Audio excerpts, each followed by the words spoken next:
একবার না, দুবার আইপিএল এ খেলার সুযোগ এসেছিল শরীফুলের সামনে। গত বছর লখনৌ সুপার জায়ান্টস শরীফুলকে চেয়েছিল, কিন্তু ওয়ার্কলোড ম্যানেজমেন্টের কথা চিন্তা করে বাংলাদেশ ক্রিকেট বোর্ড বিসিবির পক্ষ থেকে তাকে এনওসি দেওয়া হয়নি এবং সেই কারণে তার আসলে আইপিএল এ খেলা হয়নি।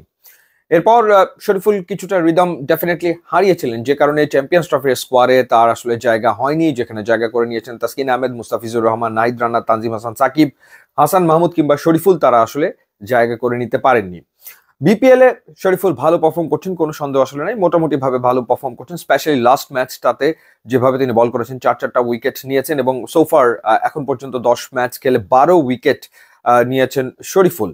এবং এবার তার সামনে সুযোগ এসছে ইংল্যান্ডের ফ্র্যাঞ্চাইজি টুর্নামেন্টে খেলার, এবং ডেফিনেটলি এটাও একটা বড় অফার, সেটা আসলে বলতেই হবে।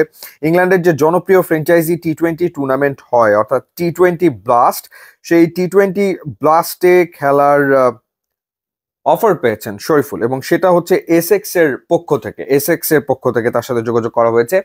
এবং ডেফিনেটলি নো অবজেকশন সার্টিফিকেট তো তার লাগবে বিসিবির পক্ষ থেকে। কারণ বিসিবি যদি তাকে সেই নো অবজেকশন সার্টিফিকেটটা দেয়, তাহলে হয়তোবা ইংল্যান্ডে তার খেলা হবে। এবং আপনাদেরকে যদি জানিয়ে রাখি যে কবে থেকে এই টুর্নামেন্টটা শুরু হবে, আগামী 29শে মে থেকে 13 সেপ্টেম্বর পর্যন্ত চলবে হচ্ছে এই টি-20 ব্লাস্ট, যেখানে সব মিলিয়ে 16টা দল অংশগ্রহণ করবে। উত্তর দক্ষিণ দু গ্রুপে ভাগ হয়ে এসএক্স দক্ষিণ গ্রুপে রয়েছে, এবং প্রত্যেকটা দলকে 14টা করে ম্যাচ খেলতে হবে। তার মানে কিন্তু নাম্বার অফ ম্যাচেস এর সংখ্যা অনেক, 14টা ম্যাচ সেখানে আসলে খেলতে হবে।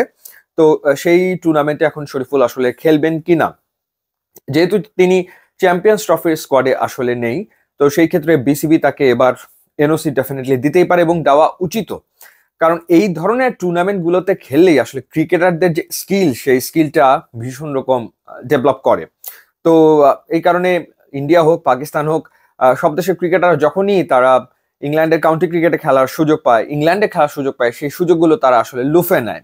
তো এখন শরীফুল যদি এই সুযোগটা কাজে লাগাতে পারে এবং এই টুর্নামেন্টে যদি শরীফুল পার্টিসিপেট করে, তাহলে আমার মনে হয় যে তার স্কিল ডেফিনেটলি বাড়বে। এবং হয়তো চ্যাম্পিয়ন্স ট্রফির স্কোয়াডে তিনি নেই, কিন্তু তিনি ডেফিনেটলি আবারও ন্যাশনাল টিমে ঢুকবেন। টি-20তে তিনি আসলে রয়েছেন।